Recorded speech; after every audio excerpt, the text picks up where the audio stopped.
جیسے میں نے عرض کیا کہ ہماری اس جرنی میں بہت سارے ہیرے ہمیں ملے. اب میں سب کو تو فرداً یہاں بلا نہیں سکتا، لیکن کچھ لوگ ایسے ہوتے ہیں کہ جن کے بغیر یہ محفلیں، یہ پروگرام ادھورے ہوتے ہیں.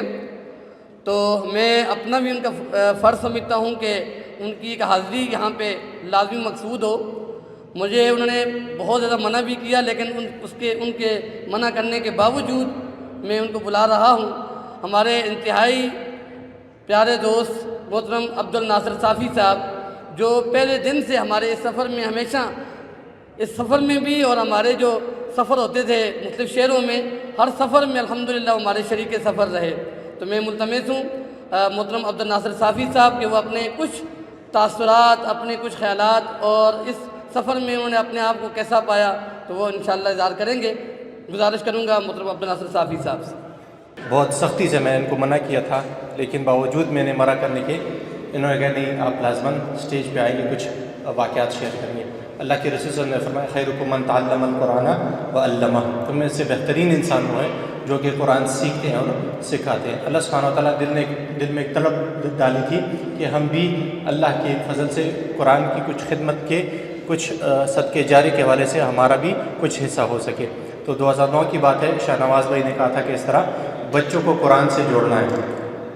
میں نے کہا یہ ہمارے دل کی آواز تھی جو کہ اللہ سبحانہ وتعالیٰ نے قبول کر دی. تو میں نے کہا انشاءاللہ ہمارا نام آپ کے پاس ساتھ ہے.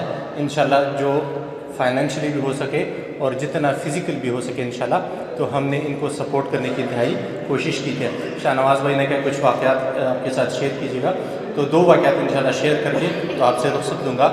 سب سے پہلے واقعہ ہے شاہ نواز بھائی ہمارے ساتھ تھے اور ہم جا رہے تھے دیر اپر، اور ایک بزرگ تھے، انہیں پتہ چلا کہ یہ بچوں کو قرآن سے جوڑ رہے ہیں. آج بھی مجھے یاد ہے وہ واقعہ. یہ جو آپ دیکھ رہے ہیں 45 لاکھ کتابیں ہیں، 1 کروڑ 30 لاکھ بچے ہیں اور 67,000 کے قریب سکول ہے اور 43,000 ٹیچر ہیں. اس کے پیچھے ہزاروں واقعات ہیں، صرف 2 میں آپ کے سامنے رکھوں گا تاکہ میں اور آپ بھی اس صدقہ جاریہ کا حصہ بن سکے. بزرگ ساتھی تھے، مجھے اکیلے میں سائڈ میں کیے، پشتوں میں بات کر رہے تھے کہ میرے پاس پیسے نہیں ہیں، لیکن ان کے آنکھوں میں آنسو تھے. کہہ رہے بیٹا یہ آنسو اور یہ میری دعا ہے، یہ آپ کے ساتھ جائیں. میرے بھی آنکھوں میں آنسو آ گئے. ہزاروں واقعات ہیں، 2 واقعات انشاءاللہ. ایک دوسرا واقعہ ہے غزوہ تبوک میں. ہم نے بار بار سنا ہے کہ ایک صحابی رسول اللہ صلی اللہ علیہ وسلم جو کہ چند کھجورے لے کے آئے تھے، اور منافقین کیا کہہ رہے تھے کہ شاید ان کے بغیر کام نہیں ہو رہا. اللہ کے رسول صلی اللہ علیہ وسلم نے کیا فرمایا کہ اس کو پورے ڈھیر پر پھیلا دو. اس حوالے سے گھر میں باتیں ہو رہی تھیں. والدہ محترمہ بھی ہماری اس صدقے جاریہ کے حصہ الحمدللہ بھی دعاؤں میں یاد کیجیے گا. ان سے بات ہو رہی تھی اسی حوالے سے کہ بچوں کو قرآن کے ساتھ جوڑنا ہے.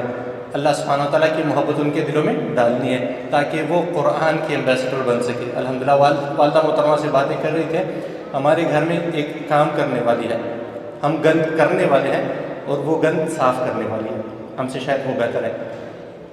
ابھی بھی مجھے یاد آ رہا ہے، اس نے اپنی جیب سے 100 روپے نکالے اور مجھے دیے کہ صافی صاحب آپ کی باتیں میں نے سنی ہے اور میں بھی اس صدقہ جاریہ کا حصہ بننا چاہتی ہوں.